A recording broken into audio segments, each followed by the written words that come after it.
Baltimore, Baltimore, bitch, I'm reppin' Baltimore. Young street nigga, dope boy, I come from Baltimore. Baltimore, Baltimore, young niggas be shining on them dirt bikes, we be wildin', selling scramble out of houses. About to hit the block, you know it's trapping time. Gotta watch what I say, cause they might tap the line. They got guns but not bustin', but I'm clapping mine. I put your bitch to sleep like it's napping time. Trap jumping like ludicrous, I ain't new to this, I'm true to this. Welcome back for another episode of Keep It G podcast. I'm Keep It G blogger, and someone reached out to me that worked for the school system, and they had some interesting things to say, man. And I thought it was something that the world needed to hear. You feel me? So I'm just gonna start it off like that, man. And I want to ask you this: what made you decide to speak about what's going on in the public school system? Man, somebody need to hear it. You know, it's a lot going on that needs to be said. It's a lot of light need to be shed in that note. Right. So let me ask you this: what is it? What you think the main problem is right now? And if you could put your finger, matter of fact, give me 5 things. If you could put your finger on 5 problems that's going on in the school system, public school system, what would it be? I'm going to say it would have to be administration. And when I say administration, I'm talking like the budgeting. So budgeting, administration, special education like I.E.P. and stuff like that, school policing, and the way that they training our kids for school to prison pipeline.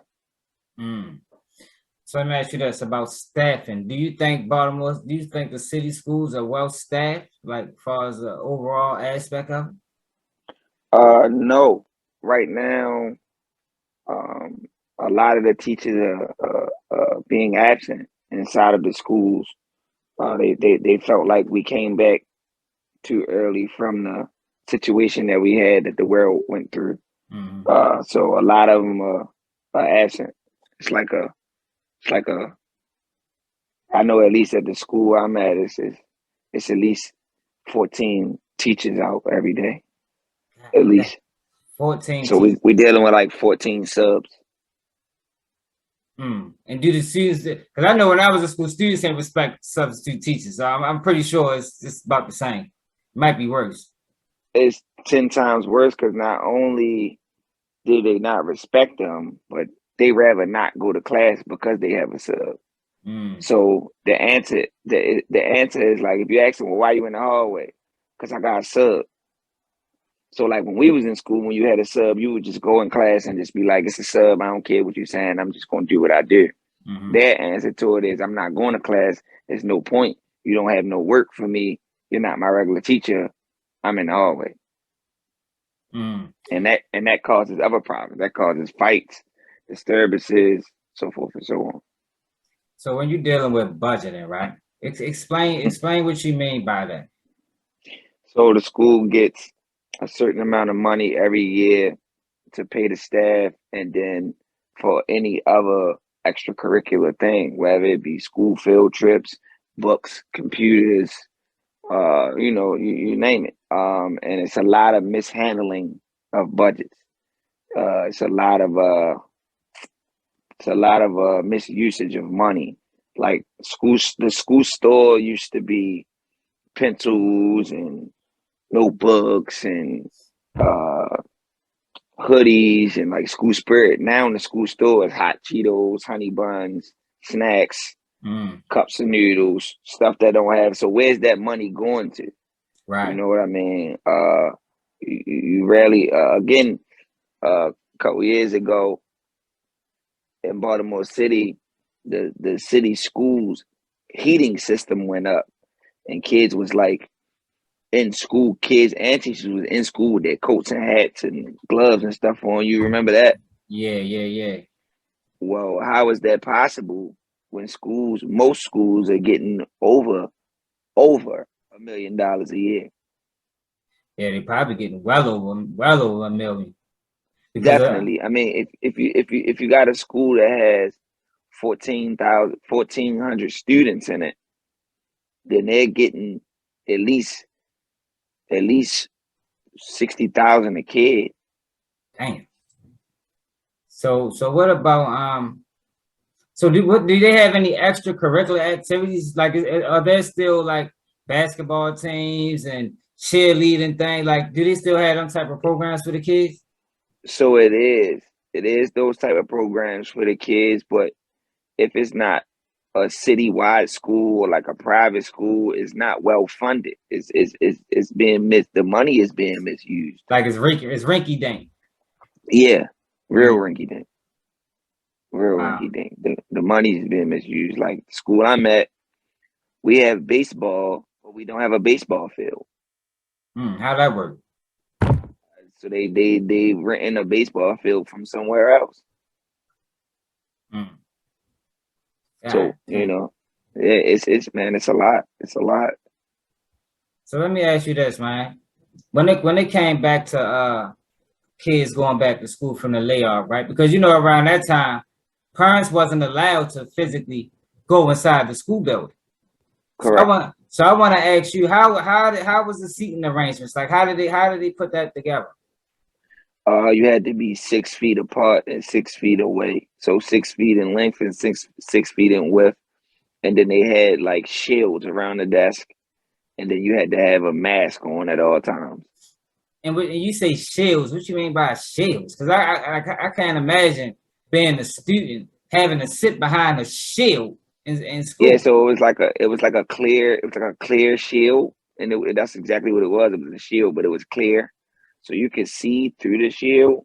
But it's like a plastic shield. It's almost like a how can I put it? It's almost like how you get a shield for like a 3-wheeler. You put it on the front end, but it's plastic. It's not glass. Okay. So but it wraps around the desk. So it's around the whole, like just the desk. So yeah, how the so fuck? It's not inside of it. Oh yeah, inside of it basically. Yeah. Dang man, that gotta be hard to learn like that, man. Yeah. Yeah, a lot of kids was getting distracted. They knocking it off, hitting each other with it, so forth and so on. Being kids. Man, this is crazy, man. And I think don't too many people really know, like really know what's going on inside the schools. I think a lot of parents and most people have an idea, you see what I'm saying, but they don't really know. You see what I mean? No. But let me switch gears to this, man. You got it's a big thing about our children reading on a second grade level, like our boys. Is that noticeable? It is noticeable. It's very noticeable because they take certain tests every year to tell you what grade level they're on. But the problem is most of our classrooms are overcrowded. So you might have a teacher that got 31 or 32 students in there by themselves. Can't get to 32 kids in a period of 90 minutes by yourself. Everybody's not going to get it because everybody's not paying attention. And what do they do? What do they do with the kids that don't get it? So you're supposed to have coach class, but not every kid go because they look at coach class like detention because it's after school, right? Yeah. So not every kid go. And then what happens is, from what I've seen in my 7-8 years of working inside of the school system, and that's not a lot compared to some people, but it's enough for me. And what I've seen is a kid will get restless and be like, you know what, I'm not even going in there because I don't know what's going on.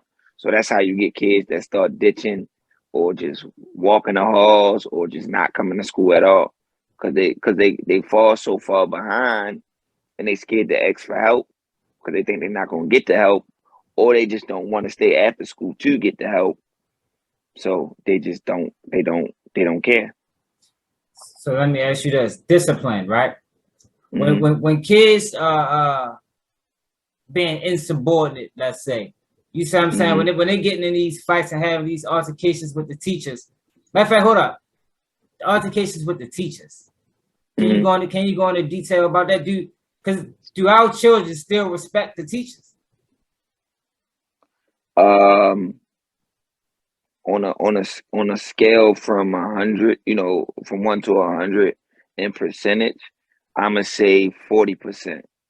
The other 60 don't. So when these kids get unruly and insubordinate, how do the school system, how do they normally handle these type of problems? Man, so Baltimore City has created like a 5-step process, right? And that's why I say it's like a school to prison pipeline, because they setting our kids up for failure, because our kids are not held accountable for their actions. So when they get into the real world, they're gonna feel like they don't have to be held accountable for their actions. So if a kid fights, that's an automatic suspension.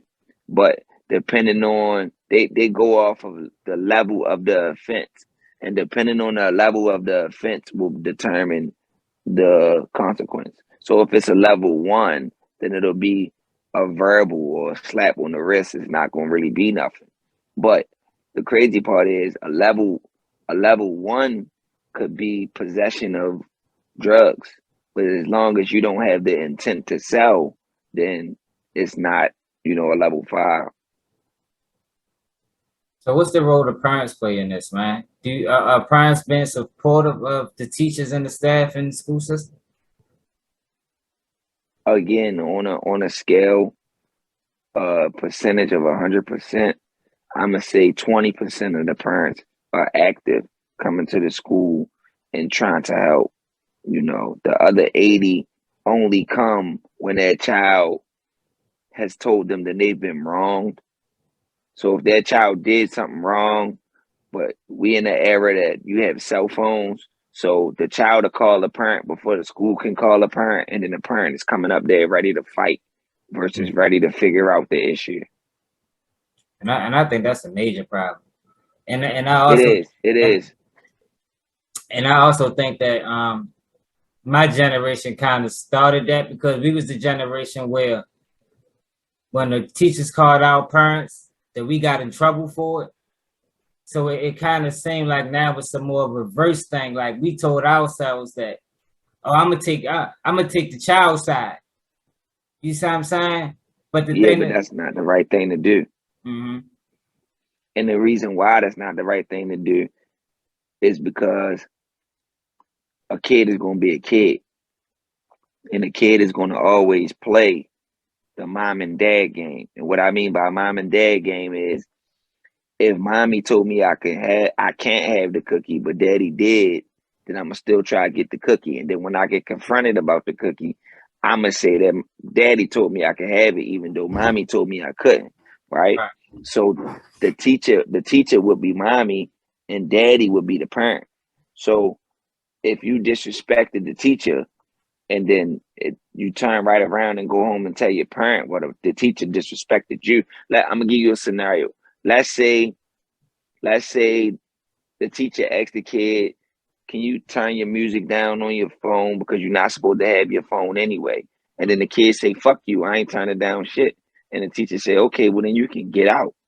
The first thing the kid is going to do is call that parent and say, "The teacher put me out."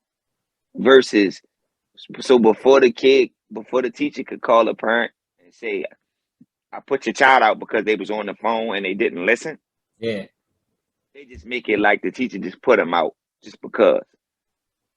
So now the parent coming up there on a level 10, like, "Oh, you put my kid out. Why you put my kid out?"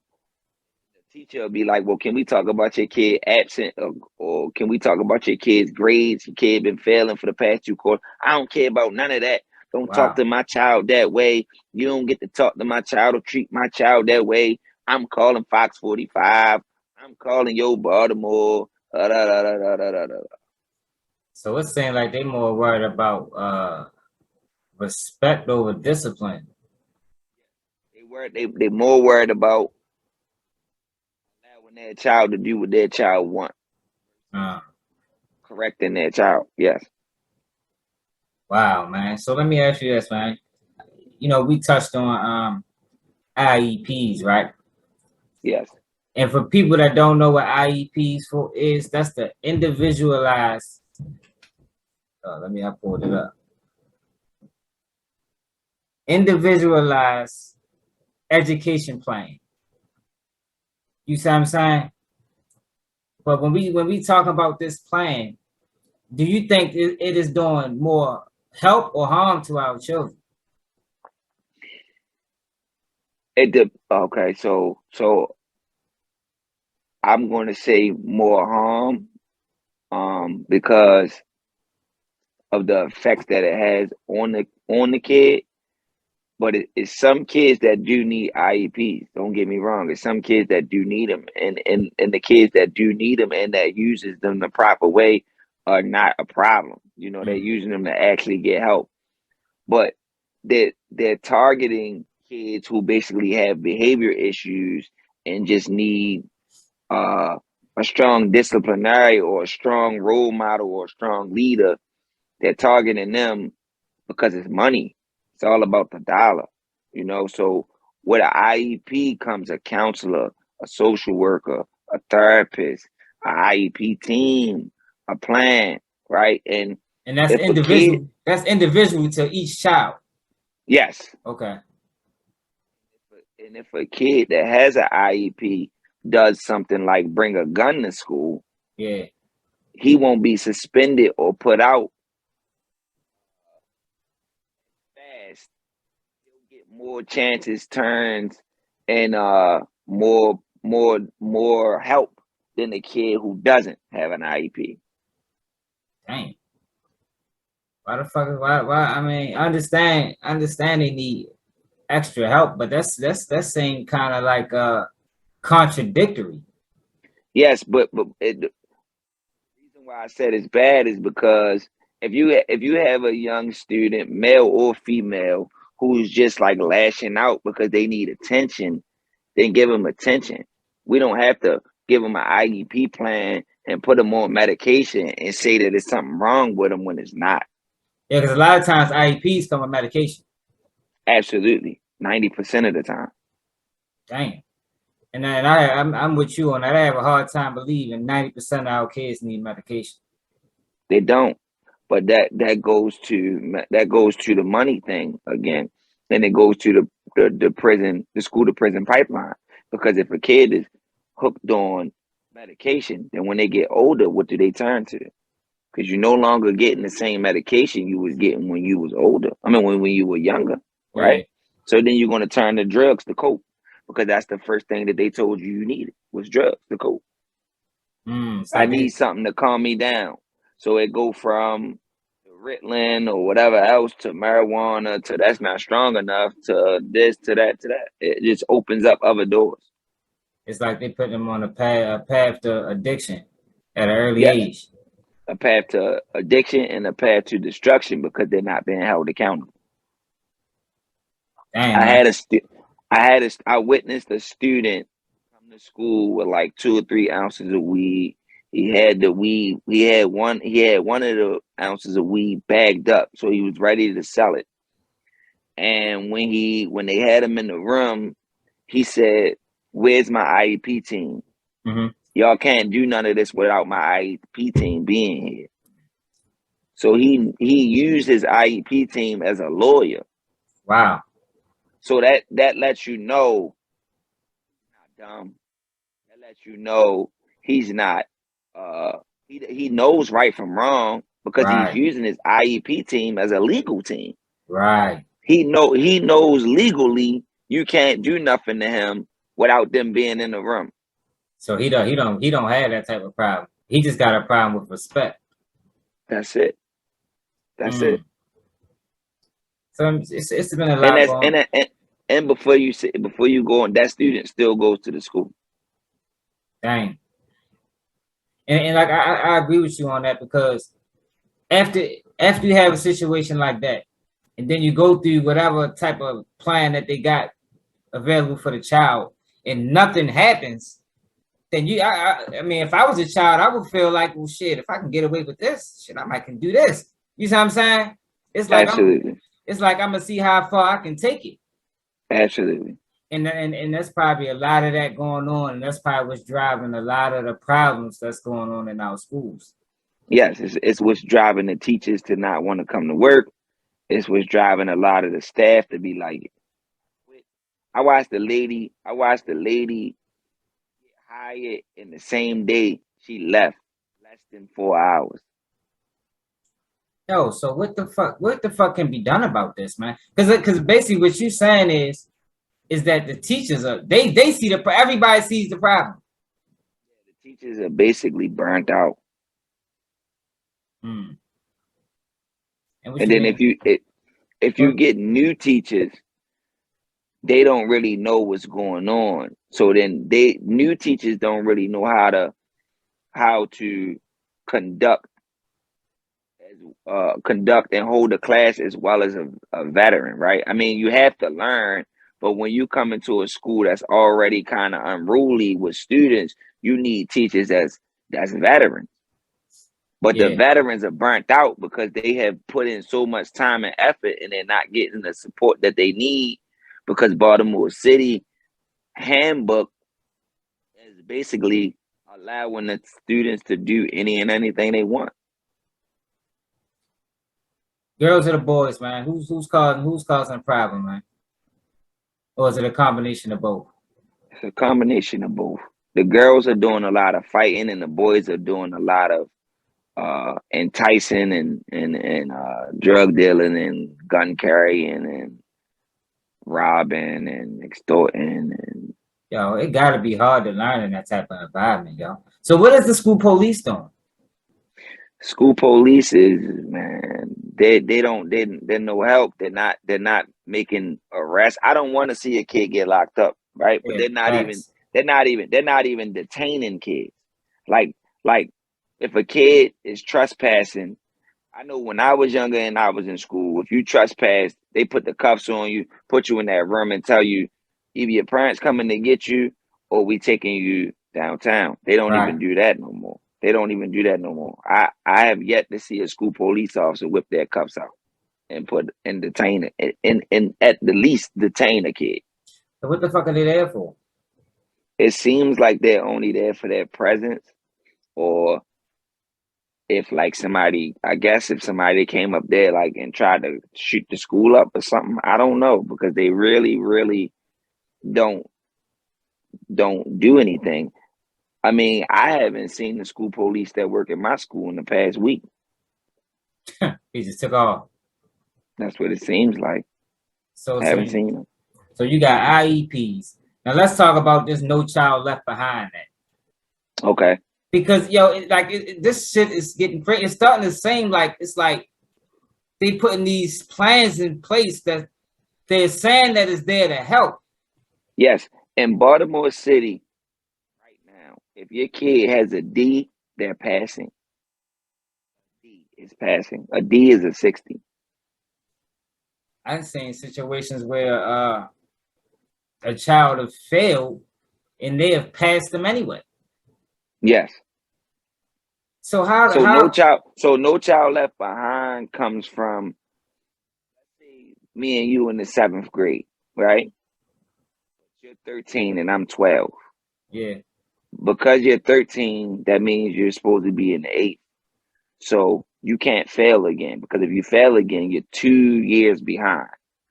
So we're just going to pass you through.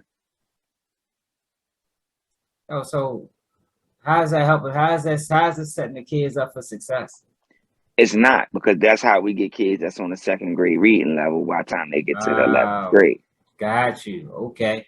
Now it's starting to make sense. You know, because when they throw these numbers out there, oh, our kids are reading on the 2nd grade reading level. But it's like, hold up. It got to be more to that. Yeah, they're passing them through. So basically, it's almost like I'm gonna take the problem, give it to you. I don't want the problem no more, so I'm gonna pass it on and give it to you. And then you don't want the problem, so you pass it on and give it to the next person. Mm. It's like now all you gotta do is go to school. That's it. You ain't gotta do no work, just But here, go. no, well, here's the hit. When you get to high school, not it. Because when you get to high school, you have to have a certain amount of credits. And if you don't have a certain amount of credits, then you're just going to be a ninth grader. Yeah, but what happens once I know a kid. I know a kid that's 19 and he's a ninth grader. all right, so what happens once he turns 20? Would they just put him out? Yes. Once they no longer you cannot come back after 20. Oh, so how do we as a community, because it's not just all on the school systems. The school system is just part of the problem. It's parenting. You see what I'm saying? It's the environment. So what can be done, yo? Because this curve gotta get reversed. So the only thing that I've seen work is old fashioned getting them signs, going to the headquarters, petitions. It used to be something called parent teacher association, where the parents would come together and come up with plans on who they want to be the principal in the school, and then they get them voted in or voted out.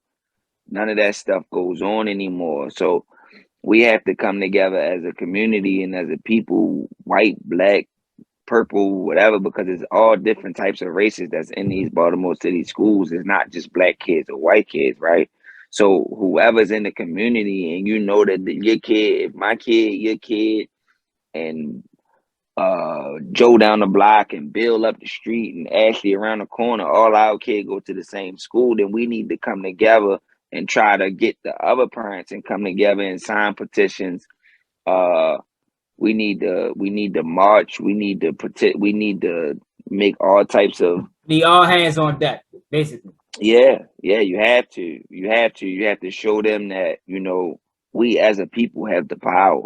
Because if you don't, then they just gonna do whatever they want with our kids. Because the people who making these rules don't work in the schools; they work in offices. So how do they know what's best for inside of the school when they're not inside of the school every day? Yo, do you think we're in a crisis situation? Like it's We now? we are, because if not, we're gonna fail our kids. We're gonna fail them, and we're gonna fail them dramatically. And that's gonna be on everybody. Yes, it's going to be on us as a whole, as a whole. Yes, that's one of the main reasons I have the job. Right? It's like when they say if you want to change something in politics, then you should join. I want to change something in these kids, so I work in the school system. If out of 1,400 kids, if I could touch 2 or 3, I feel like I accomplished something. Yeah, absolutely. So do you think there's enough, when you're dealing with the boys, do you think we got enough male presence into the schools? No, I know Baltimore City schools are female dominated. Teachers is a fucking white woman's playground anyway, for the most part. It's very female dominated. Yes, it is. And I think having a male presence, like more people that want to see this change, need to become a part of the school system. But then you got to think about the budget. Would they even fit them into the budget? That's the thing, right? They kind of treat males as if we don't know what we're talking about, or we don't know what we're doing, because we have a stern stance, right? Because if you can put a male in there, but is that male going to be effective? Is he going to be stern? Is he going to be assertive? Is he going to be loving, caring, but at the same time not be a pushover? Yeah, and you got to have all of those skills. Yeah, and that's a fine line. It's definitely a fine line. All of those skills. You have to be loving and caring, because you're dealing with females, and these young men need love too. But you also have to be stern and assertive, because if not, then they're gonna think you're a pushover and they're gonna try to make you do whatever they want to do. And if you don't, then they're gonna try to run you out of there. I've seen it done.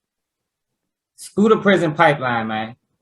Mm-hmm. Everybody heard this saying. Can you, from the inside out, can you explain it from what you see? Because you even said it. Can you explain the school to prison pipeline? Okay. So from elementary to middle school, they teach you to walk in a straight line. They teach you to walk with your hands behind your back. They teach you to walk on the right side, right? Mm-hmm. That's what you do in prison. You walk in a straight line, you walk with your hands behind your back, and you walk to the right side, right? Mm-hmm. Okay. Teachers are giving you nothing but direction. And it's not a democracy. It's not a debate. You either do it or you're going to get a consequence if you don't do it. It's insubordination. That's the same thing as a CO. You're going to do what I just told you to do, or else you in this cell, right? Or else. Itself, the way that the cafeterias are set up, the way that the tables are set up, it's like a chow hall in a prison. The way that they serve the food is like a chow hall in a prison. The way that they cook the food is like a chow hall in a prison. A yellow school bus is the same thing as a correctional bus. Yeah. A principal is like a warden.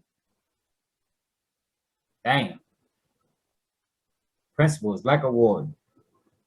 In college, some colleges call their head of their situation wardens or deans. So what do you see as some of the differences between from when we was in school, like the 80s, like the 80s babies, early 90s babies in school, into what's going on now with these 2000s kids, 2010 kids? Our teachers and principals had a passion for the job. Our mayor had a passion for the job. Our families and the way that we were raised and the way that society was working was more focused on schooling. But at this point, you have the internet. You have a lot of these kids have a lot of freedom. It's a lot of younger parents, like you said. So it's a lot of freedom. It's a lack of accountability. Yeah. Yes, it's a lack of accountability. Our teachers held us accountable just as much as our parents held us accountable just as much as when you saw your principal when you was in school, the first thing you did was either walk the other way or you got quiet. Now in school, when they see the principal, they be like, so? No respect. They smoke weed in front of the principal. They smoke weed in front of the police. They roll up in the bathrooms, spark in the bathrooms. They might roll up on the step, and then you be like, "Yo, what are you doing?" And they just look at you like, "So." Yo, I mean, it's just. And I want people to understand, yo. This is not the kids' fault. You see what I'm saying? This is a problem that we created. Absolutely. You feel me? You can't blame a kid for being a kid. Right. This is a problem that we created, yo, and this is not just a Baltimore City school problem. No. You see what I'm saying? This is any inner city school problem. Right. This is an inner city, and it's going on all across the motherfucking world, man. And this shit gotta get reversed, man, because if it don't, like we always say, kids is our future. You see what I'm saying? But judging off what we just talked about and what y'all just heard, then what kind of futures we setting the kids up for? You see what I'm saying? Like this, we not setting them up for a pretty lucrative future, man. It seems like to me, the school system, along with other factors, man, is setting our kids up for failure, man. And that shit major failure. Yeah, man, and that shit gotta get talked about first. You see what I'm saying? I'll give you even more of an example. A kid at this point can come to school at 12 o'clock p.m. and they have to let them in. When we was in school, You couldn't come to school at 12 o'clock p.m. without a doctor's note or a mother's note, That's true. or you're not getting in. So what are we teaching our students if we telling them that they don't have to come to school on time, that they don't have to go to work on time? Because if you show up to work at 12 p.m. when you're supposed to be there at 7:45, you're going to get fired. Absolutely. So again, we're not teaching our kids accountability. Damn, man. It's so much. We could have a 5-part series of this interview. We wouldn't be able to talk about it all in one interview. And that's a fact. Like I think we just touching the tip of the iceberg. We just cracking the surface. And I think that most parents, man, we need to get more in terms of what's going on with our kids. Not just going up there when the teacher calls and say your child did something. You see what I'm saying? We need to be at them meetings. We need to be at them conferences. We need to be sitting down with them teachers. And we got to devise a plan, man, to bring this shit together, man, because if we don't, man, it's going to fall. And it's falling hard. Okay. The school that I'm at, we have a staff of 1,200. I mean, we have a student body population of 1,200, right? 1,200 kids. At the last parent teacher night, ask me how many parents was there. How many? 5. Out of 1,200 kids. 5 parents. So that's not even a 20/80 ratio. Shit, that's like no. And they're told well in advance. If we're having a parent teacher night, it's not like you find out on Friday and the day is Wednesday. No, it's set up on a calendar. It's on the agenda that you get in the beginning of the school year. Each kid gets a school calendar telling you what days they're going to be out, what days are half a day, what day is this, what day is that. And then you also get an automated message a month before, then a week before, then a couple days before. So you're being alerted. It's just you just don't go. I have kids myself, and I go to every parent teacher night. I don't play that. Hey man, I think it's enough information for people to sit back and really think about, man, because I mean, I'm speechless. You see what I'm saying? Because it's so like we didn't even get into the school fights and how they handle that. Like it's so much. Like it's so much when you're dealing with the school system. It's a lot. And I think that's why people are scared to touch it. But I'm just not one of those people. Yeah, and I ain't even, man. I'm gonna continue. Yeah, I'm gonna continue to. This is something that how I got into the field. When I first started, I was doing it for free. Yeah, that's real. The love and the passion I gained for it, it turned into dollars. That's a fact. That's what's up. But a lot of people are going into it looking at it is just for money. But if you're doing something just for money and you're not doing it for the love of it, then you don't really care. Yeah. And when you're dealing with the kids, man, you gotta care first. Yeah. It's not a job or field you can go into just for the money. No. You see what I'm saying? You gotta really have a genuine love for what you do, man, because I know them kids can get nerve-wracking, man. And that's probably why a lot of people quit. You see what I mean? I mean, just for an example, I done been spit on, I done been pepper sprayed, I done been maced, I done been threatened, I done been met at my car after school by a parent and their child. You know, I done been a lot of things, but I'm not going to give up on the kids that I know need me. Hey, man, and I'm with you. You feel me? We can talk about this shit for however long we need to talk about it, man. And the message got to get out there. Absolutely. Because what's going on in the schools is a direct reflection of what's going on in the streets. You see what I'm saying? We wonder why our streets so corrupt. It's because our schools are corrupt. and because our households are corrupt. You say absolutely every layer of society affects the other. You see what I mean? Yes. And I'm gonna leave it like that, man. I appreciate your time. I think this subject was needed. And like I said, this is not a Baltimore City problem. No. This is an inner city problem. Yes. And I'm gonna leave it like that. Another episode of Keep It G podcast. I'm Keep It G blogger. I'm always give you what it is. And that's what it is. We out. Pack touchdown, phone keep ringing. Stretching for the extras, got a nigga neck blinging. Whiteys keep bitching, so I come back with the drop. Cooking in front of you like I work at Benny Hanna's. Pack touchdown, phone keep ringing. Stretching for the extras, got a nigga neck blinging. Whiteys keep bitching, so I come back with the drop. Cooking in front of you like I work at Benny Hanna's.